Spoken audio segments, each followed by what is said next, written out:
Assalamualaikum warahmatullahi wabarakatuh. Perkenalkan, nama aku Rea Oktaviana dari kelas 11 DPB 1, nomor absen 28.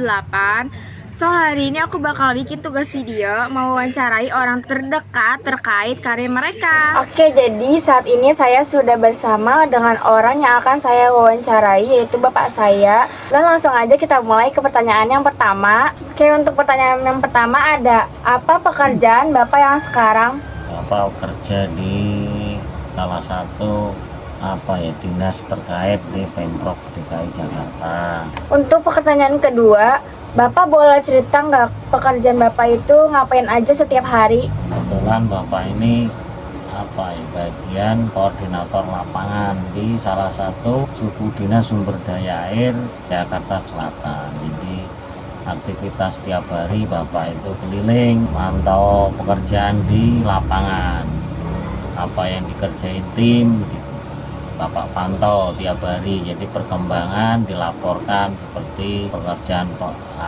fisik ataupun pembersihan saluran yang terkait dengan aliran air. Pertanyaan ketiga, awalnya Bapak gimana bisa masuk ke pekerjaan itu? Awalnya ya terbentur dari tahun 2018.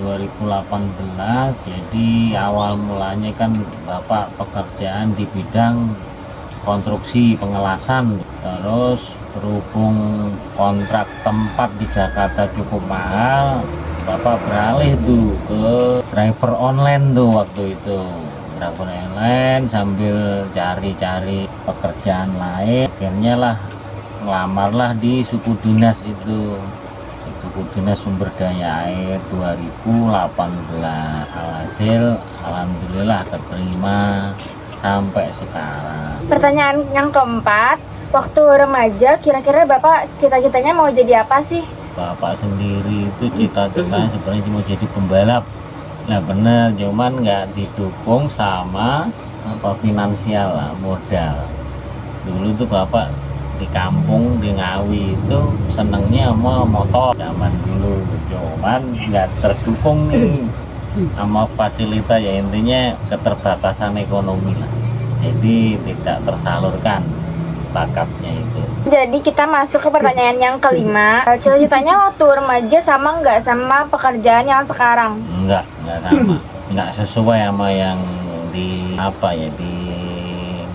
angan-angankan atau dicita-citakan. Pertanyaan yang keenam, skill atau kemampuan apa yang paling sering Bapak pakai? Pengelasan dalam bidang konstruksi perbengkelan, ya, bengkel motor otomotif dikit-dikit dipelajari, tapi yang dipegang kemampuan yang jadi pekerjaan atau basicnya Bapak di pengelasan konstruksi. Kita masuk ke pertanyaan ketujuh, skill itu dipelajari di sekolah atau dari pengalaman Bapak hidup? Ini pertanyaan menarik. Jadi zaman dulu itu jarang lah yang kemampuan dari sekolah.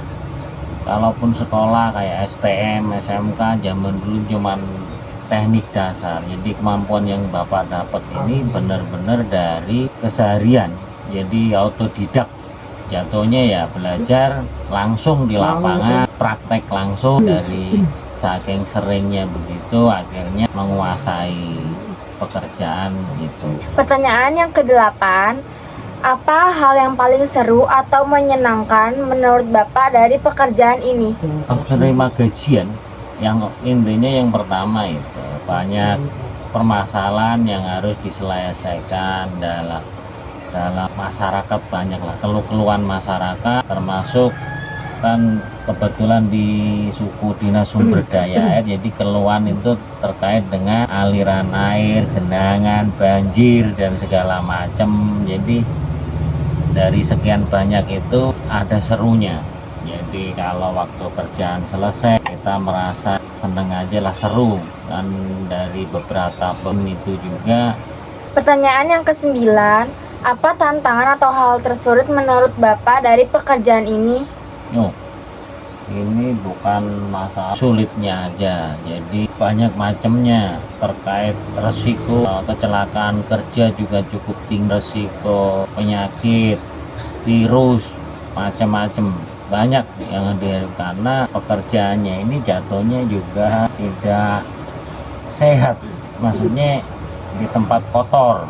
Jadi cuman tetap semua pekerjaan dibekali dengan APD komplit, jadi untuk meminimalisir kecelakaan kerja, termasuk K3 jatuhnya begitu kalau dalam konstruksi. Jadi K3 itu jadi untuk melindungi diri, jadi itu udah disiapkan semua dari kantor, insya Allah aman. Pertanyaan yang ke-10, Bapak pernah nggak sih merasa gagal dalam pekerjaan dan itu bagaimana cara bangkit laginya? Itu ya, semua pekerjaan pasti nggak mungkin mulus terus, pasti ada gagalnya.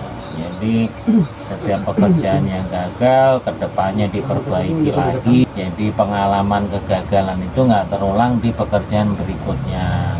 Jadi sebagai ilmu atau pengalaman gagal, berarti kita cari cara lain untuk supaya lebih bagus lagi hasil dari pekerjaan itu. Pertanyaan yang ke-11 ada, waktu remaja, hal apa yang paling bantu buat sukses di pekerjaan yang sekarang? Untuk bantu sukses dalam pekerjaan sekarang itu pada intinya pengalaman, saking seringnya, saking pekerjaan macam-macam yang sudah dikerjakan, akhirnya tahu, praktekin lah itu untuk hasil yang lebih maksimal. Pertanyaan yang ke-12, apa satu pelajaran hidup yang paling penting dari pekerjaan ini? Dan dari pekerjaan Bapak sekarang itu intinya kita harus semangat, intinya untuk menjalani hidup, karena hidup terus jalan, apalagi kita di Jakarta, jadi tetap bekerja demi untuk kelangsungan hidup, keluarga dan lain-lain. Pertanyaan ke-13, kalau boleh ngulang masa muda, apa yang ingin dilakukan berbeda? Nah, kalau pertanyaan ini kalau untuk mengulang ya pasti semua orang nggak pengen yang dilakuin sekarang, tetap pengennya menjadi yang diinginkan, tapi kenyataannya kan semua belum tentu sama. Jadi pengennya jadi si A, jadinya jadi si B, karena ya kita cuman berencana, nggak bisa menentukan lah ibaratnya. Jadi apapun yang terjadi ya udah dijalanin aja, nggak bisa untuk balik lagi angan-angan cuman berandai-andai. Pertanyaan ke-14, kalau sekarang punya kesempatan buat ngajarin anak muda satu skill, bakal ngajarin apa dan alasannya? Banyak yang kalau memang untuk anak muda termasuk teknik di konstruksi pengalasan, kalau sama di otomotif ya, kayak permesinan itu, kalau memang anak muda mau belajar ya senang, jadi diajarin. Pertanyaan yang terakhir, buat Bapak kerja itu lebih ke cari uang, cari makna, atau gabungan dua-duanya? Yang utama itu pada dasarnya semua nggak bisa dibohongin, pasti kerja cari uang. Cuman di samping cari uang, nomor duanya nggak terlepas kemungkinan ya makna juga tetap. Jadi pengalaman segala macam itu ya jadi satu kesatuan. Pada dasarnya nggak mungkin semuanya pekerjaan apapun pasti cari uang, judulnya itu. Itulah akhir dari wawancara saya pagi hari ini. Kesimpulan yang bisa saya ambil adalah kerja keras adalah kunci dari kehidupan. Dan terima kasih buat Bapak atas inspirasinya serta teman-teman yang sudah menonton. Bye.